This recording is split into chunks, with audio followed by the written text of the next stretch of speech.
कोई भी, जैसे माँ सरस्वती, माँ लक्ष्मी, माँ दुर्गा, भैरव, माँ काली, जिसकी भी साधना करना चाहते हैं उनके बीज मंत्र या वैदिक मंत्रों का जाप करें, दक्षांश हवन करें। अगर आपको दक्षांश हवन करना नहीं आता तो 10 माला बढ़ा दीजिए। और इसमें एक चीज़ मैं और विशेष बताना चाहूँगा आपको, दिवाली वाले दिन आप रात को 12 बजे से सुबह 4 बजे तक जो भी मंत्र सिद्ध करते हैं वो आपका सिद्ध हो जाता है। अच्छा, रात्रि पूजा है, रात्रि पूजा है। तो आपने क्या करना है, घर के बाहर जितने आपके मेन डोर हैं, आपने बड़े वाले 2 दिए लेने हैं और दोनों दियों को तेल से टॉप अप करके उसकी बत्तियां ऐसे रखनी है आपस आमने सामने। जैसे जैसे वो जलती जाएंगी आपके घर में ये क्रॉस बना देगी, नकारात्मक ऊर्जा अंदर जा ही नहीं पाएगी। जय सिया राम। महालक्ष्मी जी की पूजा का विशेष महत्व है और इसका संबंध सतयुग और त्रेता दोनों युगों से है। सतयुग में ही महालक्ष्मी जी का आविर्भाव हुआ। कार्तिक अमावस्या के दिन समुद्र मंथन जब हुआ तो इसी दिन प्रकट हुई महालक्ष्मी जी। और त्रेता युग में भगवान राम रावण पर विजय प्राप्त कर इसी दिन यानी कार्तिक अमावस्या के दिन ही अयोध्या लौटे थे। तो इसकी खुशी में दीपावली मनाई गई। तो दीपावली को लेकर, महालक्ष्मी जी की पूजन को लेकर हम लोगों को क्या उपहार दें, क्या ना दें, क्या सावधानियां बरतें, कैसी होनी चाहिए हमारी दीपावली, कैसे प्रसन्न होंगी महालक्ष्मी, ये सब बातें आज विस्तार से बताने जा रहे हैं एस्ट्रोलॉजर प्रवीण सोनी जी। आप इनकी बातों को ध्यान से सुनेंगे तो निश्चित तौर पे बहुत सारे जो भ्रम है उसका निवारण होगा और सही मायने में हम दीपावली किस प्रकार से मनाएं इसके बारे में भी आपको जानकारी मिलेगी। स्वागत है आपका। जय सिया राम। जय सिया राम। तो बड़ा विशेष महत्व है उस दिन का, दीपावली का। महालक्ष्मी प्रसन्न हो जाएं ये तो हर व्यक्ति चाहता है, तो कैसे होंगी माँ प्रसन्न, क्या बता रहे हैं? बिल्कुल, दिवाली अब हमारे आने वाली है, ऑलमोस्ट आई गई है। हाँ, दिवाली में क्या ऐसा किया जाए जो महालक्ष्मी की पूरे साल हम पे कृपा बरसती रहे या प्राप्त होती रहे। और इसमें आज मैं आपको एक चीज़ और भी बताऊंगा, अगर मेरे से फ्लो में कहीं रह जाए तो आप याद दिला दीजिएगा कि क्या गिफ्ट देना चाहिए और क्या गिफ्ट नहीं देना चाहिए। अक्सर लोग अच्छे के लिए गिफ्ट तो देते हैं मगर उनको ये नहीं पता होता कि ये गिफ्ट देने से अपना भी नुकसान है और सामने वाले का भी नुकसान है। या जब हम आपको नई चीज़ बताएंगे। तो सबसे पहले जो हमारा ये त्योहार है दीपावली, जिसको नरक चौथ भी कहते हैं। नरक चतुर्दशी एक दिन पहले जो पहले होती है। हाँ। और अमावस की रात होती है। इस दिन तांत्रिक और मांत्रिक, साध्वी और तंत्र की एक सिद्धि की रात भी कही गई है। आप अच्छी सिद्धियां भी उस दिन प्राप्त करते हैं और बुरी आत्माओं के द्वारा भी सिद्धियां प्राप्त करते हैं, परंतु हमें अपने संसारिक जीवन में, गृहस्थ जीवन में अच्छी सिद्धियों की प्राप्ति की अनुभूति होनी चाहिए। तो आज मैं उसका भी कुछ विधान आपको बताता हूँ। दिवाली का जो असली महत्व जो स्टार्ट होता है वो धनतेरस से होता है। जो पूजन स्टार्ट होता है वो धनतेरस से होता है। अगर आप वाकई ही अपनी जीवन में खुशियां लाना चाहते हैं, महालक्ष्मी की कृपा प्राप्त करना चाहते हैं, तो धनतेरस वाले दिन से मैं कुछ उपाय बता रहा हूं, वो स्टार्ट कर दीजिए। सबसे पहले आपको अगर कोई सिद्धि की प्राप्ति करनी है या आपको कोई मंत्र सिद्ध करना है तो धनतेरस वाली रात से आप उस मंत्र की पूजन शुरू कर दीजिए।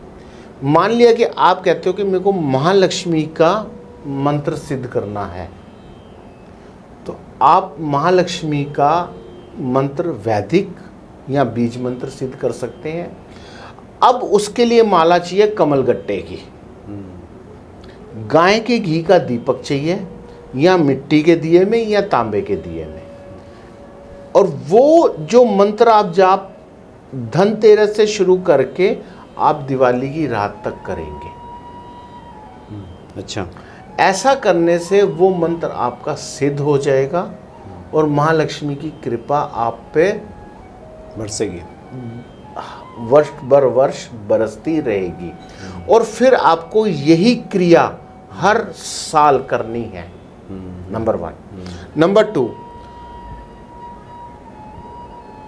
दक्षिणावर्ती शंख की स्थापना करें, उसके अंदर मिश्री और केसर डाल के गंगा जल भर के उसका पूजन करें महालक्ष्मी के आगे रख के, और हर शुक्रवार के शुक्रवार उसका जल पौधों में डाल दें या कहीं बाहर डाल दें और उसको वापस स्नान करा के दक्षिणावर्ती शंख को उसमें टॉप अप करते रहें पानी। अच्छा, ये 2 उपाय करें।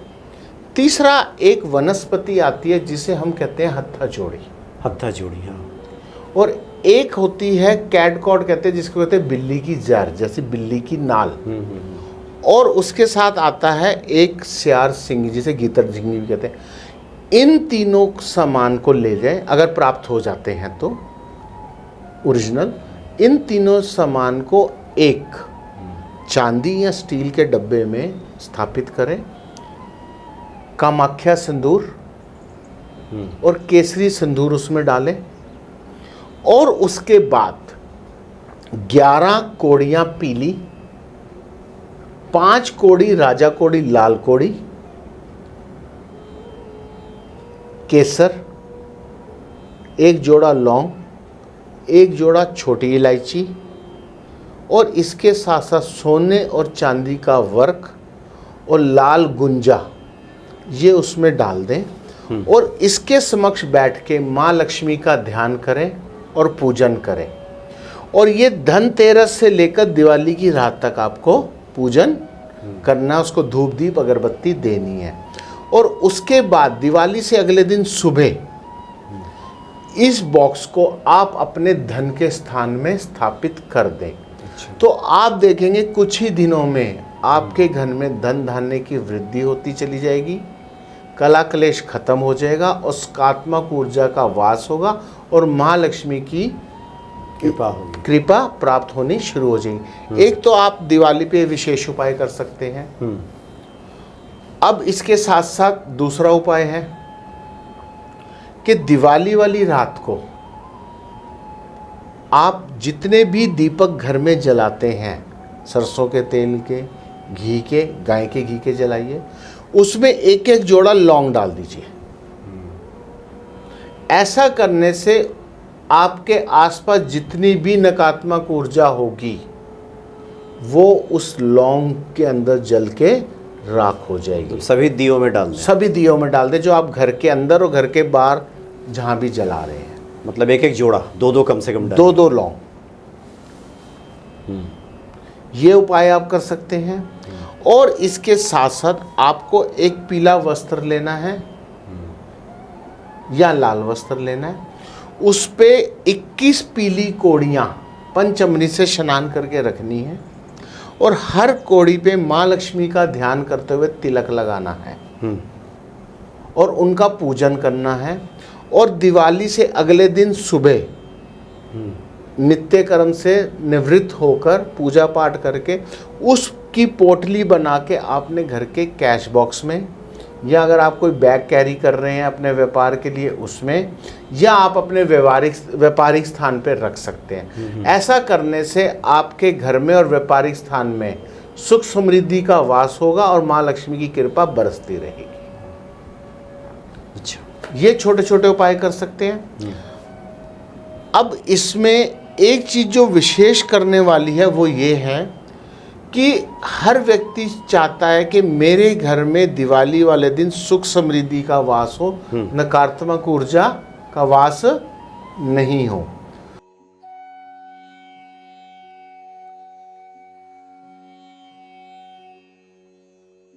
तो आपने क्या करना है, घर के बाहर जितने आपके मेन डोर हैं, आपने बड़े वाले 2 दिए लेने हैं और दोनों दियों को तेल से टॉप अप करके उसकी बत्तियां ऐसे रखनी है आपस आमने आमने सामने। जैसे जैसे वो जलती जाएंगी आपके घर में ये क्रॉस बना देगी, नकारात्मक ऊर्जा अंदर जा ही नहीं पाएगी। और यम का दिया जब जलाएं, साउथ की तरफ उसकी बत्ती करके जलाएं, अति उत्तम है। किसी भी तरह की आपको नकारात्मक ऊर्जा आसपास भी नहीं आएगी और सकारात्मक ऊर्जा का वास होगा, बुरी आत्माओं का नाश होगा। अब मैंने आपको बताया था कि हमें गिफ्ट में क्या देना चाहिए और क्या नहीं देना चाहिए। कभी भी गिफ्ट में, दिवाली में गणेश जी गिफ्ट नहीं करने चाहिए, महालक्ष्मी की मूर्ति गिफ्ट में नहीं करनी चाहिए। प्राप्त कर लो तो सोचो उसी दिन से आपका भाग्योदय हो गया, किसी ने दे दिया तो। अगर आपको महालक्ष्मी या गणेश जी उस दिन किसी ने गिफ्ट में स्वरूप दे दिए, चाहे वो मार्बल के हो, मिट्टी के हो, सोने के हो, चांदी के हो, आप सोचो आज के बाद प्रभु की कृपा हो गई, परंतु घमंड नहीं करना उसके बाद। लेकिन जिसने दिया उसका ठीक नहीं हुआ, क्योंकि उसकी ऊर्जा आपके पास आ गई। नंबर 1, लक्ष्मी जी इधर आ गई। हाँ। नंबर 2, प्लास्टिक से संबंधित कोई सामान गिफ्ट नहीं करना चाहिए दिवाली में। स्टील से संबंधित कोई सामान गिफ्ट नहीं करना चाहिए दिवाली पे। दिवाली पे क्या गिफ्ट करना चाहिए? मेवा, कपड़े और मिठाई। अच्छा, मिष्ठान, कपड़े वगैरह दीजिए, जरूरतमंद लोगों को दीजिए तो अति उत्तम। भोजन से संबंधित अन्न, अनाज, ये जरूरतमंद लोगों को दीजिए। फिर देखिए कितनी प्रभु की कृपा आप पे होती है। हाँ, जरूरतमंद लोगों को दीजिए।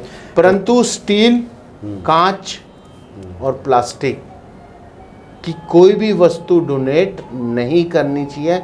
करते हैं तो सामने वाले को भी नुकसान होगा और आपको भी नुकसान होगा। तो उस दिन तो विशेष तौर पे, वैसे महालक्ष्मी की कोई प्रतिमा, तस्वीर तो कभी भी किसी को नहीं गिफ्ट करना चाहिए। गणेश और महालक्ष्मी की प्रतिमा कभी भी गिफ्ट नहीं करनी चाहिए। अगर आप करते हो तो अपनी पॉजिटिविटी दे रहे हो। इसी तरह से कहा गया है फिरोजा। अच्छा, फिरोजा जो रत्न है, रतन है।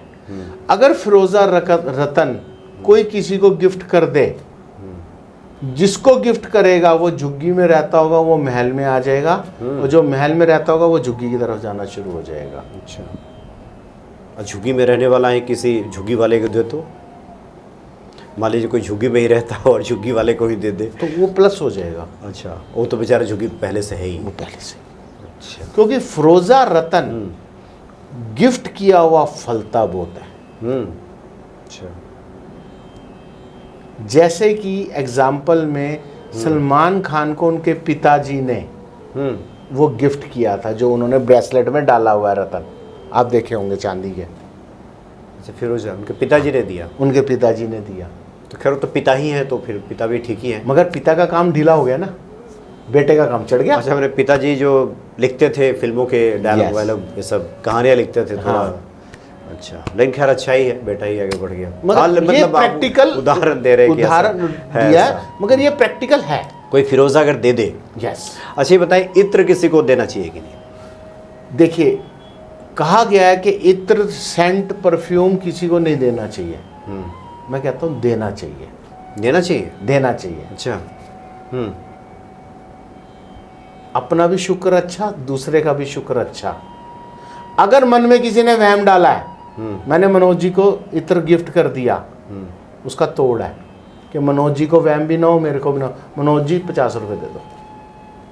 अच्छा, क्या दे दो? मतलब बेच दिया एक तरह से। हमने आपको बेच दिया। इसी तरह से मतलब आप, लेकिन आप तो कह रहे हैं कि दीजिए लीजिए, इसमें कोई दिक्कत नहीं है। मगर समाज में कई प्रकार के व्यक्ति और कंसल्टेंट हैं जो वहम, हाँ, वो कहते हैं कि इत्र मतलब गिफ्ट नहीं करना चाहिए, गिफ्ट नहीं करना चाहिए, कहते रहते हैं लोग। और कईयों की कुंडली में ऐसा भी होता है, कपड़े भी गिफ्ट नहीं करने चाहिए। ये तो व्यक्ति विशेष पे हो गया। अच्छा, जिसका शुक्र नीच का हो, जिस व्यक्ति का शुक्र नीच का हो, वो जितना इत्र, परफ्यूम और कपड़े डोनेट करेगा, उसका ठीक गिफ्ट, उतना उसका शुक्र अच्छा हो जाएगा। जिसका अच्छा वो देगा फिर उसका कम होने लगेगा, कम नहीं होगा, उससे कम नहीं होगा। वहीं रहेगा।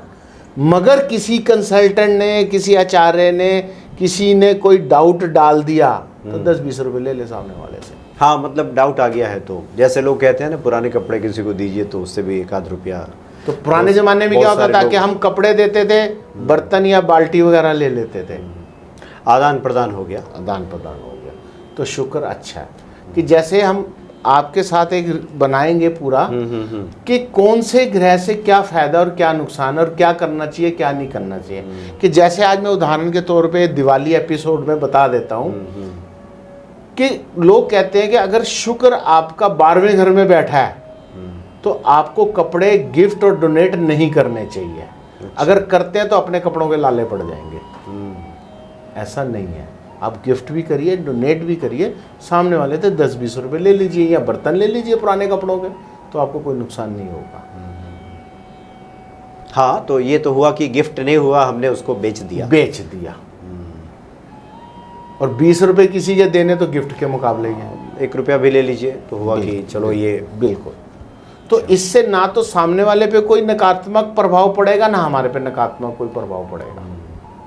दोनों का भला है, दोनों का भला, विन विन सिचुएशन कहते हैं। दोनों का भला, सरबत का भला, इनका भला, उनका भला, सबका भला, सबका भला, सबकी जय हो, सबकी जय हो। और एक चीज मैं आज आपको और बताता हूँ, जब भी आप दिवाली का पूजन करते हैं तो अपने पूर्वजों को जरूर ध्यान में करिए, रखिए।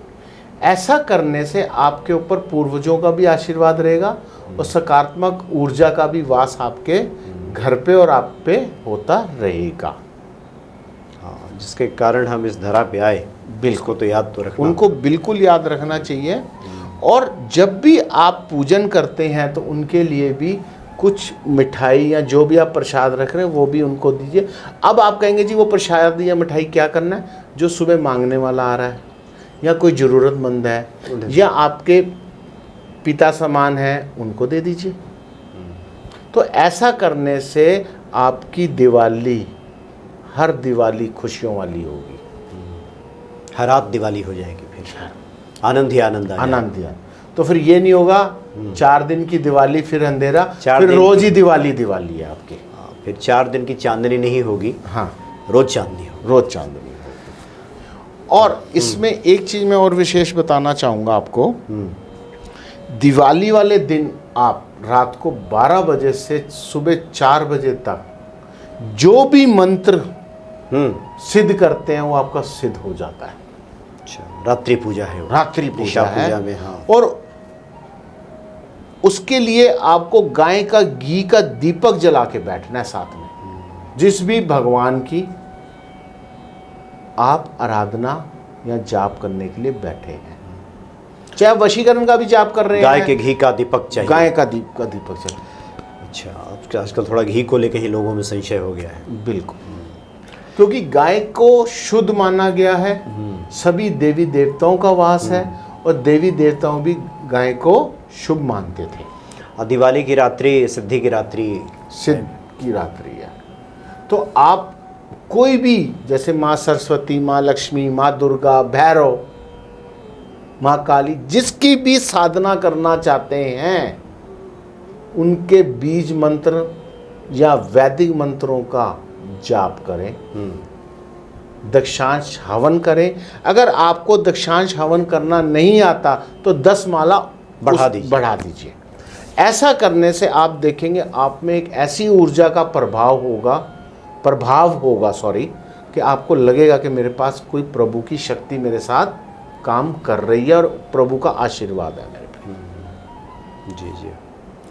तो ये सब अद्भुत उपाय हैं, बिल्कुल दिवाली के मौके पर कीजिए। निश्चित तौर पे आपने तो कह दिया। इसमें एक चीज़ मैं आप लोगों को और बताना चाहूँगा, जब भी आप इस साधना में बैठें, चाहे आप माँ लक्ष्मी की करें, सरस्वती की करें, काली की करें, दुर्गा की करें, सिला हुआ वस्त्र कोई नहीं होना चाहिए शरीर पे। अच्छा, और इंटरनल कोई वस्त्र नहीं होना चाहिए, मतलब एक धोती हो। अगर आप फीमेल हैं तो भी एक धोती, आप मेल है तो भी एक धोती लपेट लीजिए, धोती लपेट लीजिए। और नीचे आसन होना चाहिए, लाल या पीला। अगर आप भैरव और काली की कर रहे हैं तो काला। बंधन वाला कोई पोशाक न पहने, यस, जो बांध रहा हो आप, हाँ। एकदम खुला रखिए। खुला रखें। आपने अक्सर देखा होगा कि जो प्रखंड ब्राह्मण या पुरोहित होते हैं, जब आपके घर में कोई हवन या कोई पूजन करने होता है तो वो अपनी शिखा को खोल देते हैं।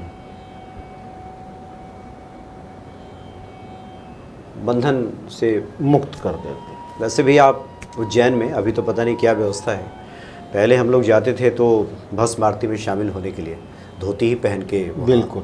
आज आप देखिए, अब थोड़ा सा ट्रेंड चेंज हो गया। पहले आप शिंगणापुर शनि महाराज जी के जाते थे, वहाँ भी धोती पहन के स्नान करके जाते थे। अब थोड़ा सा वो भीड़ या उसकी वजह से उसकी वजह से थोड़ी हो गया। और वही पहले माता के दर्शन करने जाते थे वैष्णो देवी, हम वहाँ भी यही होता था। तो ये मतलब इसका वास्तविक स्वरूप है बिल्कुल जिसको है। आप अब धारण करेंगे देखिए, तो अब वही चीज़ है, लोग ना आज के टाइम में मानते नहीं, सबको शॉर्टकट चाहिए। पैसा सबको चाहिए और पैसे के लिए मेहनत भी चाहिए। तो मेहनत क्या है? माँ लक्ष्मी की उपासना, शक्ति चाहिए, माँ दुर्गा की उपासना, माँ काली की उपासना, दुष्टों का नाश चाहिए, भैरव और काली की उपासना, कि हमारे पे कोई भी दुश्मन, कोई भी अभिचार वार ना कर सके, कोई गलत काम ना कर सके। तो माँ दुर्गा, माँ काली और भैरव की उपासना।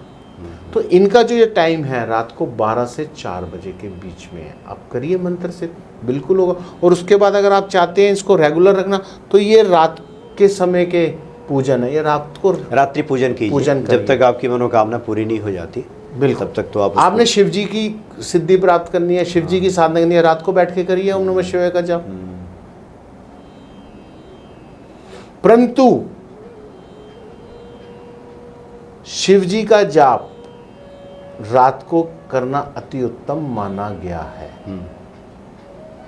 मगर महामृत्युंजय मत करना गलती से, क्योंकि महामृत्युंजय का विधान है कि जो व्यक्ति महामृत्युंजय करता है उतने टाइम उसको ब्रह्मचार्य का पालन भी करना है और शैया त्यागनी है, यानी कि जमीन पे सोना है। मगर अनुष्ठान आपने लिया है तो आप वैसे भी जीवन में महामृत्युंजय अगर करते हो तो आपको इन चीज़ों का परहेज करना चाहिए। तो इसलिए हम कहते हैं अगर महामृत्युंजय का कोई अनुष्ठान कराना है तो प्रखंड ब्राह्मण या पुरोहित से कराइए। और जितने दिन आपका ये चले उतने दिन आप शैया त्यागे, रति क्रिया त्यागे, ब्रह्मचार्य का पालन करें और लहसुन प्याज का भोग ना करें, तो आपका वो अनुष्ठान फलीभूत होगा। नियमों का पालन उसमें आपको करना। बिल्कुल। तो दिवाली के इस शुभ मौके पर आपने बहुत महत्वपूर्ण बातें बताई हैं, इसको आप बार बार सुनिए, 2-3 बार भी, कई बार वीडियो जब सुनेंगे तो और क्लियर होगा। और वो आपको उपाय को नोट भी कर लीजिए अगर किसी तरह की कोई इंक्वायरी है, समझ में नहीं आ रहा, तो मेरे से कॉल करके भी बात कर सकते हैं, व्हाट्सएप के थ्रू भी कर सकते हैं, कॉल पे भी बात करते हैं, या किसी चीज़ की कोई संशय है, नहीं समझ आ रहा, कोई डाउट है, तो वो भी हम पूरा करेंगे। जी हाँ जी, और हमारा उद्देश्य भी यही है कि इन भ्रमों पर से पर्दा हटे, एक सही सटीक जानकारी मिले और महालक्ष्मी कृपा सब पर बरसे रहे। जी जी, बहुत बहुत धन्यवाद। धन्यवाद। जय सिया राम। जय सिया राम।